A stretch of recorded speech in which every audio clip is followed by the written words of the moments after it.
left on call. I said to David, this is a history everybody knows. Can you help me? Then he said, Raymond, every day while I was at the backside of the desert rearing the sheep and the cattle, what my father did not give me, I had to learn it from the presence of God. What my father did not teach me, I had to get it from God. So whenever I am told it is time for church, I don't hear church, I hear where I meet my father. Whenever I'm told it is time for church, I don't hear Glory Center, I hear where I will be blessed, I hear where I will be instructed, I hear where I will be directed, I hear where I will be rebuked, I hear where my hands will be held and lifted up. I said to David, I still don't understand. He said to me, Raymond, whenever I enter church, all I went to look for is a father I never had. All I went to look for is an encounter I never got. All I went to look for is that somebody would tell me, David, go this way. David, I bless you. David, I direct you. David, stop. I said to David, but I've been to church a greater part of my life. I'm still not relating to what you're saying. Then David says, that's the problem with you, Raymond. Whenever it is Word Wednesday, you are going to church because you have to preach. Whenever you are entering church, you are going because you are a church worker, you are a church member. If you don't show up, Papa will ask, why didn't you come? Whenever you go to church, it's because it has become a tradition that Wednesday is service, Friday is service. In fact, as for Sunday, when I don't go to church, I feel I have sinned. That is why going to church has become a chore, and you miss out on why you go there. But as for me, David, whenever I have to go to church, it's no longer Word Wednesday. It's a place I'm going to ask God, Father, what do I do next week? What do I do next day? It's a place I go and I say, Father, I need a blessing. Please speak over my life. It's a place I go and I ask, is what I'm doing right? Please correct me, because until I get into the arena of God, until I enter the house of God, the fatherhood of God becomes a watchword that I dream about. But whenever I gather in his presence, no wonder the Bible speaking says, wherever two or three are gathered in my name, there I am in their midst. Now, church is different from a social gathering. Can I talk freely tonight?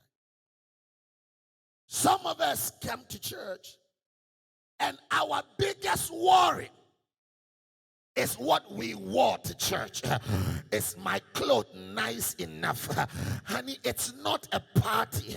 Nobody cares whether you wore the same clothes last month, last week, or yesterday.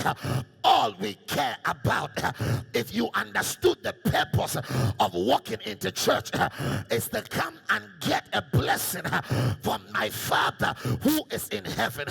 Is to come and get a blessing, not a social gathering. It's not a place I come to meet someone. It's not a place I come to have a conversation.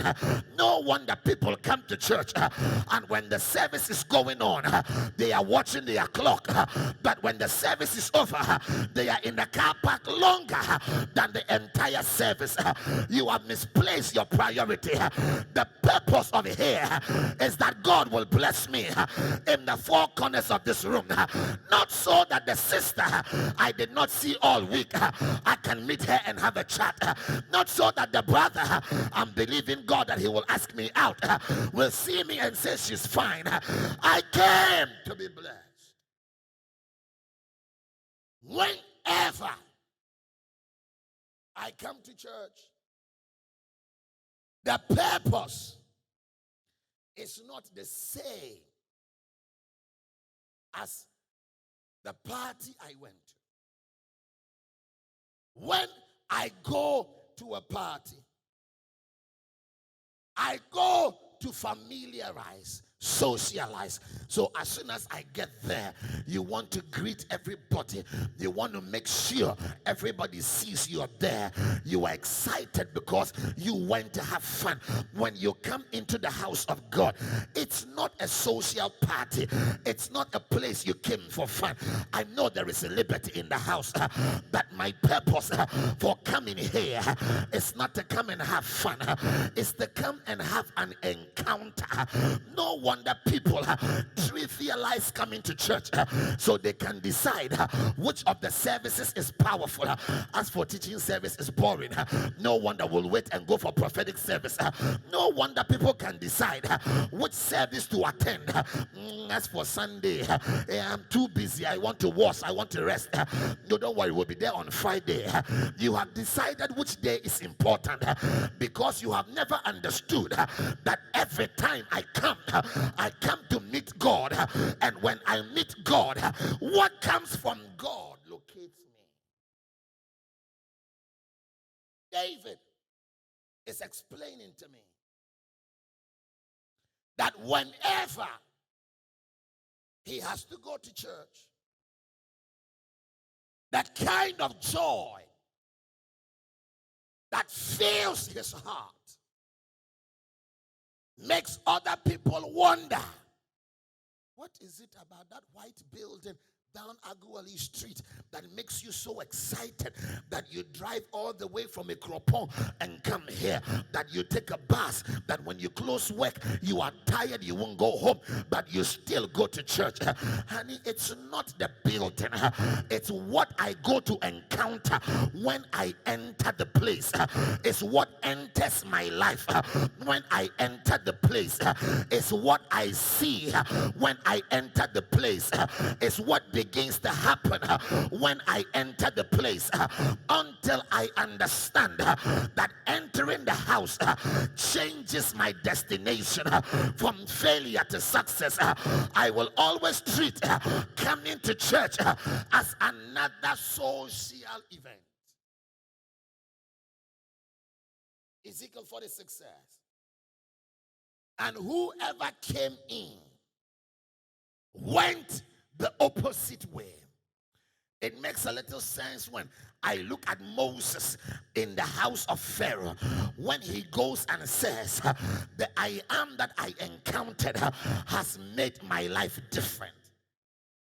Because at this point, Moses is a prince of Egypt, and he's denouncing Egypt and saying, I have gone to church, I have met God, I have encountered God. The first miracle he performs is not turning water into blood.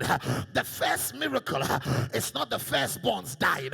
The first miracle is not that frogs coming. The first miracle is that he put the staff in his hand on the floor, and it becomes a snake and swallows the snakes of the magicians. And the Bible says he picks up the staff upside down.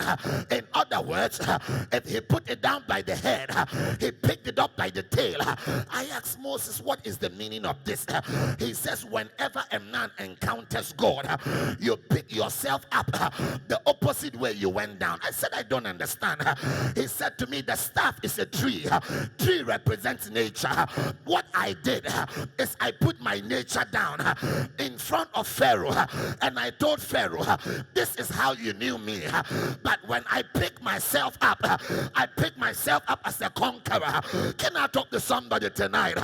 Whenever you enter church, may you never leave the same.